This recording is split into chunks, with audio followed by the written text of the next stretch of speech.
Tu veux te lancer dans les affaires. Tu veux créer ta propre entreprise. Tu veux être un homme d'affaires. Tu veux être un exemple pour la jeunesse. Tu veux faire connaître tes œuvres à travers le monde entier. Mais tu as peur. Tu as peur de te lancer. Tu as peur d'échouer. Tu as peur de ce que diront les gens. Bienvenue sur cette page, car ici, tu es au très bon endroit et tu apprendras beaucoup. Si je suis là aujourd'hui, c'est pour t'apporter quelques petits conseils qui te pousseront, qui vont te booster à te lancer. Sinon, retrouvons-nous tout de suite après le générique.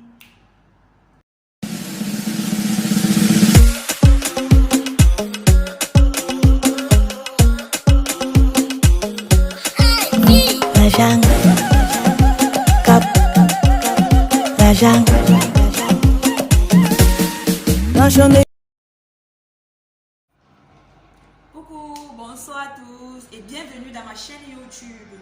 Ceux qui ne sont pas encore abonnés, n'oubliez pas de vous abonner. Et les nouveaux là, s'il vous plaît, laissez un petit commentaire pour m'encourager à continuer à faire des vidéos. Vous savez, nombreux parmi nous ont des projets, ont des plans de business, ont des réalisations, ont des projets depuis 2010. Mais ils renvoient toujours.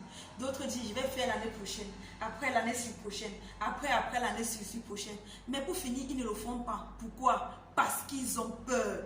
Ils ont peur de se lancer. Ils ont peur d'échouer. Ils ont peur. Ils se disent que si ça ne marche pas, comment je ferai? Les gens vont se moquer de moi. Ils ont peur de ce que diront les gens. Grossière erreur. Vous savez, dans la vie, il faut souvent passer par des échecs pour mûrir. Il faut passer par des échecs pour apprendre. Laissez-moi vous dire ceci. Celui qui a peur de se lancer, moi je l'appelle un lâche. Car ce sont les lâches qui ont peur d'oser.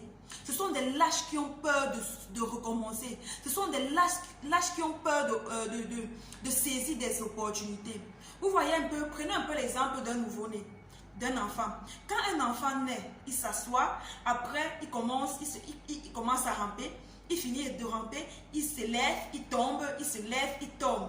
Vous voyez pourquoi? Parce qu'il veut aussi marcher comme ses petits frères qu'ils voient chaque temps marcher, courir et tout. Ils veulent aussi le faire. Mais ça ne les empêche pas de tomber, se relever, tomber, se relever. Ça ne les empêche pas de continuer à le faire. Pourquoi? Parce qu'ils veulent atteindre un objectif. Leur objectif, c'est quoi? C'est de marcher comme leur grand frère. C'est de marcher comme les enfants qui marchent autour d'eux, qui courent autour d'eux. Pourquoi aussi nous, on ne peut pas être comme ces enfants? Pourquoi aussi nous, on ne peut pas aussi oser, on ne peut pas aussi se lever? Même si on tombe, pourquoi on ne peut pas aussi, on ne peut pas tomber et se relever et apprendre de nos erreurs? Pourquoi on ne peut pas le faire? Même les hommes, même les grands entrepreneurs aujourd'hui, laissez-moi vous dire qu'ils ne sont pas levés, ils sont devenus milliardaires. Non, grossière erreur. Ils sont tombés. Même quand tu essaies de lire même l'homme le plus riche de Babylone, qui est Akkad, l'homme le plus riche de Babylone, quand il te raconte son histoire, c'est quelqu'un qui a perdu beaucoup de pièces d'or à ses débuts parce qu'il n'était vraiment pas préparé. Ça a permis en sorte qu'il puisse apprendre à ses stagiaires. Ça a permis en sorte qu'il puisse apprendre aux nouveaux qui aimeraient aussi commencer dans la vie, dans l'entrepreneuriat. C'est là qu'il explique étape par étape comment est-ce qu'il a commencé pour être à ce niveau. Vous voyez un peu, pourquoi ne pas aussi commencer comme ces grandes personnes-là? Vous savez un truc, il ne faut jamais avoir peur, il ne faut jamais avoir honte de quoi que ce soit. Si vous avez la force, si vous vous levez et vous dites aujourd'hui, je vais entreprendre ci ou ça, ne regardez pas ce que les gens vont dire, ne regardez pas ce que les gens vont penser de vous. Soyons un modèle pour la jeunesse. Soyons un exemple pour les jeunes. Levons-nous, osons. Vous savez, quand tu essayes, au moins et ça ne marche pas, là au moins tu diras, ah j'ai essayé, ça n'a pas marché. Mais si tu restes, tu n'essayes même pas.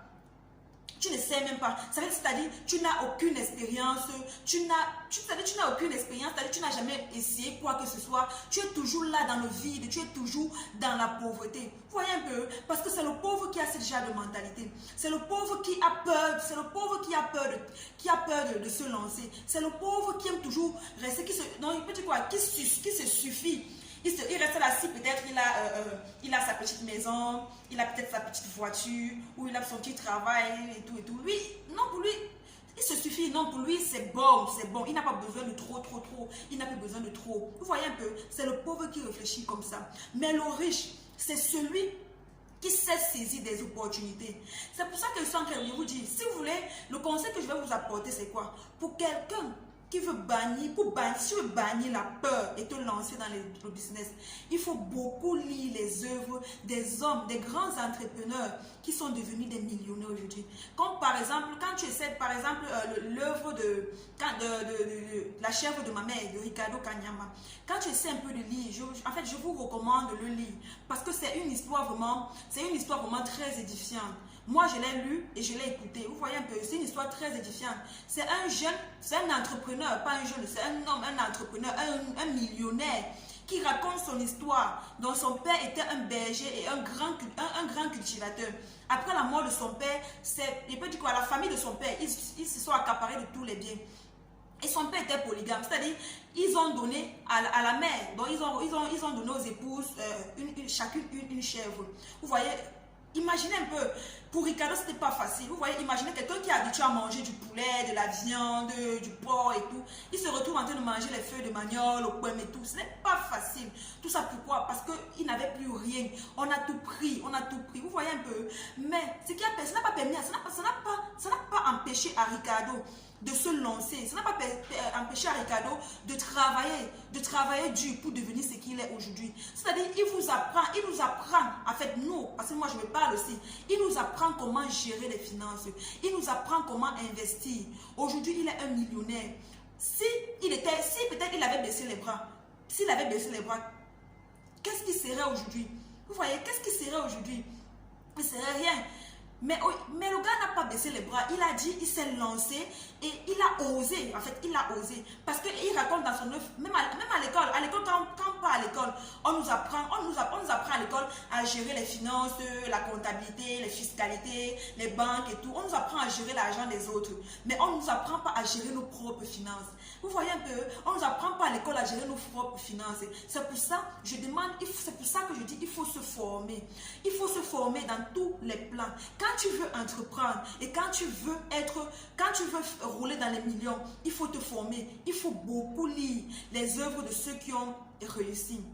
Pour bannir aussi la peur, il faut avoir un mentor. Le mentor, c'est qui? C'est ton miroir. C'est-à-dire, quelqu'un, quand tu restes, tu le regardes, tu dis, waouh, j'aimerais être comme cette personne. C'est-à-dire, tu as la niaque, tu as l'enthousiasme, tu dis, je dois travailler pour être comme cette personne. Et il faut, chaque jour, j'appelle tout le monde à avoir un mentor. Quelqu'un sur qui on peut s'appuyer, quelqu'un sur qui on peut, je sais pas, on peut tirer une source de motivation, en quelque sorte. Vous voyez un peu? Parce que c'est la motivation là. C'est la motivation. Mais quand tu restes, tu vois peut-être par exemple un millionnaire aujourd'hui. Vous voyez, peut-être tu commences à l'envier, tu dis ouais, je vais être comme lui, sans toutefois connaître ce par quoi est-ce qu'il est passé. C'est pourquoi quand tu essaies un peu de lire les œuvres, tu essaies un peu je peux dire quoi, de t'informer en quelque sorte, tu vois un peu, tu essaies dans la majorité des millionnaires, ils essayent dans leur livre de raconter leur début. Comment est-ce qu'ils ont commencé pour être ce qu'ils sont. C'est vrai, ils ne racontent pas tout, mais ils essaient au moins de dire comment est-ce qu'ils ont commencé. Vous voyez un peu. Donc, si déjà tu lis les œuvres, tu as un mentor, donc tu te formes en fait. Ça va bannir. En fait, tu n'auras plus peur de te lancer. Tu vois un peu. Tu n'auras plus peur vraiment. Au moins, tu seras déjà informé. Au moins, tu auras au moins une idée dans la tête. Vous voyez un peu. Donc, si je suis là aujourd'hui, c'est pour vous dire, si tu veux réussir dans les affaires, il faut bannir la peur et la remplacer par la motivation. Car c'est cette motivation-là qui te permettra de te lancer. C'est cette motivation-là qui te permettra d'atteindre tes objectifs. C'est cette motivation-là qui te poussera à aller de l'avant. Vous voyez un peu. Et je vais m'arrêter ici. Vous voyez, je ne vais pas être très long. Je suis là aujourd'hui. Je vais finir aujourd'hui avec un petit conseil, avec un petit mot. Vous voyez un peu. On ne naît pas millionnaire. On devient millionnaire. Et pour devenir millionnaire, il faut traverser ces 3 étapes qui sont l'échec, le recommencement et la persévérance. Ces trois choses-là, il ne faut jamais l'oublier. Vous voyez un peu, il ne faut jamais l'oublier. Prendre tout ça et le mettre en pratique. Prendre tout ça et le mettre en pratique. Mettez-le dans votre vocabulaire. Mettez-le dans votre tête. Élevez-vous. Élevez-vous. Affronter la vie, car nous sommes la jeunesse de demain, car nous sommes l'exemple de nos futurs enfants. Nous sommes un modèle. Demain, on doit être les... Demain, nous, on doit aussi être un mentor pour nos petits frères. Demain, on doit aussi être un leader pour nos petits frères. Demain, il faut aussi qu'on se lève, on raconte notre histoire à nos petits frères. On dit, là où vous me voyez là, je suis passé par ça pour être ce que je suis aujourd'hui. Vous voyez un peu. Et si tu veux être cette personne, prends cette peur que tu as là, enlève-le de ton dictionnaire. Lève-toi. Peu importe si tu tombes, même si tu tombes 10 fois. Mais si dans la vie, si tu tombes 10 fois, relève-toi 20 fois. Parce que tu apprendras beaucoup et tu iras très loin. N'oublie jamais la persévérance. Dans la vie, il faut persévérer. Car si tu abandonnes au premier échec, c'est que franchement, tu vas demeurer pauvre. Et la pauvreté n'est pas faite pour toi. La pauvreté ne doit plus exister dans notre dictionnaire. Sinon, je m'arrête là. Je vous dis déjà merci. Je dis merci à tous ceux qui s'abonnent. Je dis merci à tous ceux qui me suivent. Et merci à ceux qui m'encouragent. Ça permet en sorte que je puisse continuer à faire des vidéos. Ça permet en sorte que je sois motivée à toujours travailler dur pour vous satisfaire. Sinon, on se dit la semaine prochaine pour la... On se dit oui, la semaine prochaine pour une autre vidéo. Ciao!